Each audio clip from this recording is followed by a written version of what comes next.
Kim Kardashian tweeted last week about this full body MRI scan that she had done. I mean, Adam, as our resident longevity doctor, if Kim K, 42-year-old female, she comes into your clinic and she says, look, I'm a billionaire and I want to see if there's anything wrong with me. What's your advice here? Should I get this full body MRI scan? It's actually not uncommon. Many patients ask about MRI scans, and I've done them with a few people, and I'll tell you why. So in general, I'm not against having more information, and an MRI scan is basically just more information about your body, right? But I think it's more important to understand like the motivation behind it, and is getting a whole body MRI scan going to fulfill that? Is it going to answer the questions that you have? So what is the reason you're getting a full body MRI scan? Most people... Well, Kim said on her Instagram post, she said it's got the ability to detect cancer and diseases such as aneurysms in their earlier stages. So she's doing it purely to just find stuff wrong with her before shit hits the fan, basically. Yeah, so they're looking for ticking time bombs, right? But the two things that you mentioned, aneurysms and cancer, are actually quite different.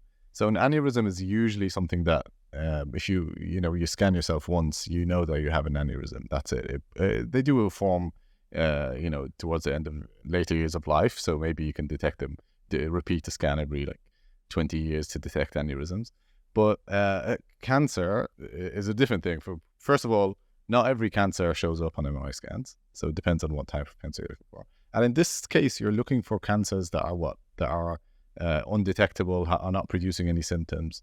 And usually, people who don't have any symptoms, who are healthy, it's very, very, very rare for them to have some kind of underlying cancer that will show up on an MRI scan.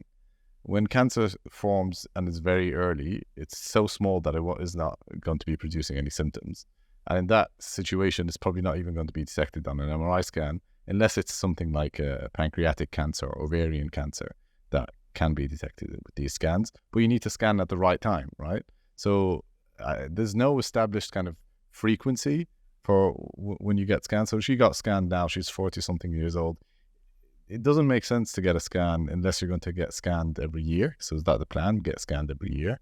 And in that situation, that opens you up to a whole lot of risk from things are identified on the scans that need further investigations that might end up being nothing, but are going to cause stress. They're going to cause unwanted further diagnostic procedures. So in general, I advise against MRI scans, but it's an education problem as well. It's like CGMs. Should people who don't have any health issues use CGMs? In general, you probably won't continuous glucose improve monitors. Outcomes. Yeah, continuous glucose monitors.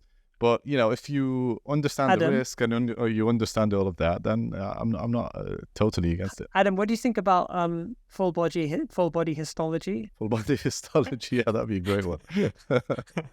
Okay, but Adam, so she says, I'm just reading off her Instagram post here. She says, it's really saved some of my friends' lives and I just wanted to share #not an ad. So she, by the way, apparently a Kim K sponsored Instagram post goes for about $1.6 million and she's put this out for free. So she was so sort of hyped about this and so passionate that she did a free ad for them.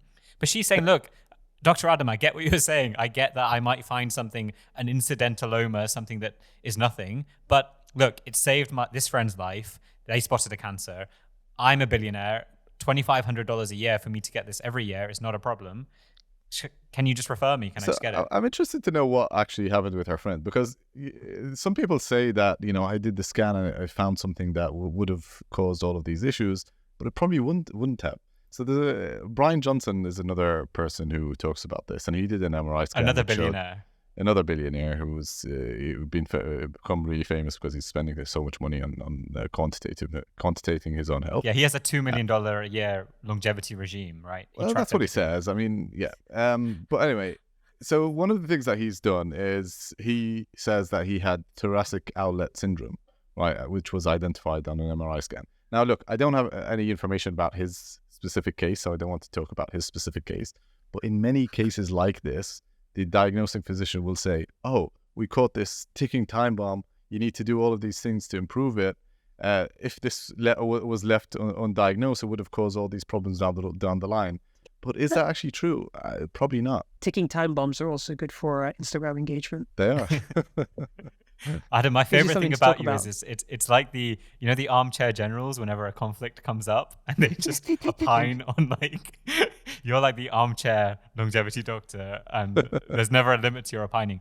But no, seriously, answer the question. Like, what's the harm? Like, you've got the money, you're a billionaire. Because there's an important point to be made that all these guidelines we get about not doing this test or not doing full body MRI scans on everyone, those are a population level thing.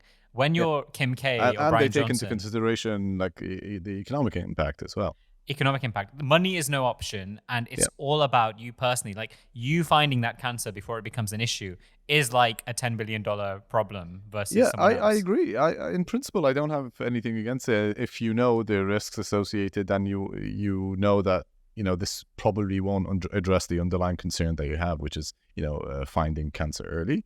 But having said that, maybe there is a problem with public figures pushing these kind of businesses, because it is a business, that it might push these things over other more effective methods of screening, more effective methods of detecting early health issues. So instead of me going and having a colonoscopy or even like a fecal occult stool test to detect early bowel cancer, I'll go and have this MRI scan, and now I feel like I'm cancer free, right? But in reality, MRI doesn't really detect bowel cancer that well. So there could be some adverse effects associated with these things, other than like as well like the just the financial costs from people wanting to do what Kim K did. Yeah, this is a really hot sector. I mean, Prenuvo, the company that she used, they raised $70 million. There's a number of other companies like it. I mean, we discussed a similar-ish one called Nico Health a few I weeks don't ago. think which it's was made similar. by Like just looking at Spotify. Nico Health, I think it's totally different. Nico Health seem to be they don't even do Very like different.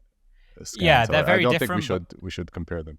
Well, but they're targeting the same type of person, even though you could And argue Adam's that they only have in very his different methods. second round interview as well, so let's hold off on that one. No, the first time I heard about Pernuvo was on the All In podcast, because Chamath Palihapitiya mentioned it. Another And billionaire. Another billionaire, exactly. It seems to be a trend with billionaires. He's also an If investor, If I someone believe. offered But it to you for free, would you really say no? no, and I would do it. That's what I'm saying. Like if you've done everything else and you just want to know more and you understand the risks, then there's nothing wrong with it. Wait, Adam, can you, as the armchair longevity doctor, can you opine on how someone like Kim Kardashian, I assume that she has some kind of concierge, some kind of all-star. I mean, her dad was like the hotshot lawyer, right? That was Robert Kardashian. So she has the equivalent of that in the medical world. What do you think the stack is? Like, what do you think that doctor is recommending for Kim K? Like, just, in like, if you had to quickly summarize what kind of protocol she'd be on, what do you think it would be? Less social media. No, I don't think it's That's right. So with No, these Imran, types she of makes figures, money. and I actually like have met people who have like a similar concierge medicals. Medical professionals on their Some teams. billionaires. Yeah, met a few, and you know what? It's a lot of it is actually just high end psychological support in some way. Oh, really? Like addressing every single like concern they have, and just having that person who is highly knowledgeable, give you reassurance or give you like instant medical advice. Are you but good at that the sort end of of the thing? day, we're our limited. Our knowledge is only so. Anything that works, is being disseminated to everyone else. It's not. Billionaires don't live significantly longer than the average Joe down the street. Wait, you ducked the question a bit, so let me just opine then. So on Kim K's regime, what do you think it is? Like, so she's obviously have personal nutritionist. Musty, why are you so interested in Kim K's regime? Because I want to look like this. her. Yeah, let's analyze Kim Kardashian. I want to look as good as Kim K. Just accept that. I want her build. No, so she's gonna have the nutritionist. What does that mean? I want the hourglass Okay, shape. let me tell you. Okay, yeah, she definitely has a nutritionist.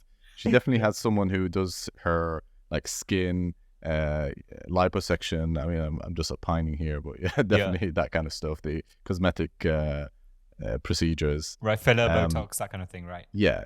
And then there's probably a doctor, right, like kind of a longevity doctor who kind of brings all of this together.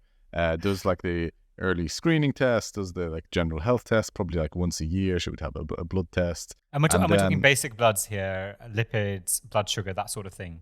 yeah, probably. I mean, that's Yeah. what they do even in the like high-end medical centers like, Mayo Clinic. They Yeah. would do like an ECG, they would do your general health tests, maybe urine analysis, maybe like a DEXA scan or like body composition test. Okay, so with the DEXA, they're going to see this is your muscle mass, this is your bone density, that sort of thing. That's what's happening. Yeah, with and that. then some private physicians do a lot of like off-label prescribing. So this is where it gets a bit dodgy, right? I want to hear Where- about this. This is a is where- confession from you. some doctors I know do this thing. No, this is where like a lot of the pseudo science comes in, where people like recommend these certain medications that are supposed to have all of these benefits, but with no evidence to back that. When what are the big examples of these? I mean, metformin, Ozempic. Like Ozempic shouldn't be used like in people who are not overweight, but it is being used off-label in people who are overweight because it's effective, right? So that's an example of an off-label use of a medication. Metformin is a big one in like, especially in longevity communities, and it's big in I know in like Los Angeles and these places because people believe it has longevity properties. Yeah, I've heard that everyone in LA or Hollywood is using Ozempic to lose weight now. And yeah, is there anything else? So 42-year-old lady, maybe some hormones going in there. I mean, for males, I know That's TRT, a big thing now. HRT. Yeah. Everyone is doing. They call it bioequivalent hormone therapy, which basically means just yarn hormones, like hormone support. And then she'll have some crazy supplements, like I'm guessing that may or may not be too evidence-based, but they might help with things like, like biotin, for example, helps with like hair and nail growth, things like that. Creatine maybe help out with workouts, helps out with brain function. Probably people really like personalized supplement stacks. Again, like very limited evidence that any of these supplements work. There's some evidence that they can help certain aspects of health, though.